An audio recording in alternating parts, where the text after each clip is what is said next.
Defence sources confirm a major shift in Indonesia's naval capability.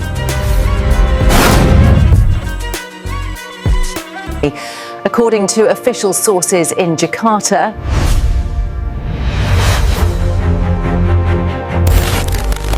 Indonesia kembali menorehkan sejarah penting di sektor pertahanan.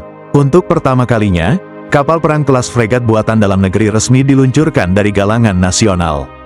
Kapal tersebut merupakan bagian dari program Fregat Merah Putih, dengan unit perdana diberi nama KRI Bala Putra Dewa 322. Peluncuran ini menandai babak baru dalam modernisasi alutsista TNI Angkatan Laut sekaligus menjadi simbol kebangkitan industri pertahanan maritim Indonesia. Fregat Merah Putih dirancang sebagai kapal multirol kombatan yang mampu beroperasi di laut lepas, Blue Water Navy.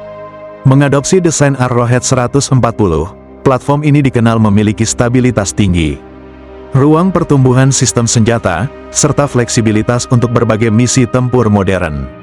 Dengan panjang sekitar 140 meter dan bobot lebih dari 6.000 ton. Fregat Merah Putih menjadi kapal kombatan terbesar yang pernah dibangun Indonesia, melampaui kelas korvet dan kapal patroli yang selama ini mendominasi armada dalam negeri. Dari sisi kemampuan, fregat ini disiapkan untuk menghadapi spektrum ancaman yang luas.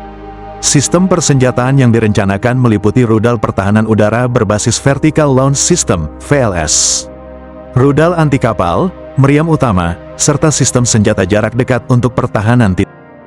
Selain itu, kapal juga diproyeksikan memiliki kemampuan anti kapal selam, dilengkapi sonar dan torpedo, menjadikannya platform tempur yang mampu menjalankan misi peperangan anti udara, anti permukaan, dan anti bawah laut secara terpadu. Sebagai negara kepulauan dengan jalur laut strategis, Indonesia membutuhkan kapal perang yang mampu menjaga wilayah perbatasan, jalur perdagangan internasional, dan kawasan rawan sengketa. Kehadiran Fregat Merah Putih dipandang sebagai elemen kunci dalam memperkuat daya tangkal, deterrence, TNI AL. Pengamat militer menilai, kehadiran fregat berat buatan dalam negeri ini menunjukkan pergeseran postur TNI AL dari fokus pertahanan pantai menuju kemampuan pengendalian laut, sea control. Secara doktrin, fregat adalah tulang punggung armada laut modern. Ini cukup besar untuk bertahan, cukup fleksibel untuk berbagai misi, dan cukup kuat untuk peperangan berintensitas menengah. Dengan bobot di atas 6.000 ton, Fregat Merah Putih mengubah postur TNI AL dari coastal defense menuju sea control capability. Ini lompatan doktrinal, bukan kosmetik. Kekuatan kapal perang selalu diukur dari tembakan yang dilepaskan, melainkan dari tembakan yang tidak perlu dilepaskan. Kehadiran satu fregat berat di wilayah sengketa seringkali cukup untuk mengubah kalkulasi lawan. Fregat Merah Putih berfungsi sebagai instrumen pencegah konflik sekaligus alat diplomasi kekuatan. Lebih jauh, pembangunan Fregat Merah Putih membawa dampak signifikan bagi industri pertahanan nasional. Proyek ini melibatkan ribuan tenaga kerja, insinyur, dan teknisi dalam negeri, sekaligus mendorong alih teknologi dan penguatan rantai pasok lokal. Ke depan, kemampuan membangun fregat di dalam negeri akan membuka peluang Indonesia untuk mengembangkan desain kapal perang lanjutan tanpa ketergantungan penuh pada produsen asing. Namun, kita juga harus realistis. Tantangan utama bukan membangun lambung kapal, melainkan integrasi sistem tempur, radar, rudal, CMS, dan sensor harus benar-benar teruji dan kompatibel.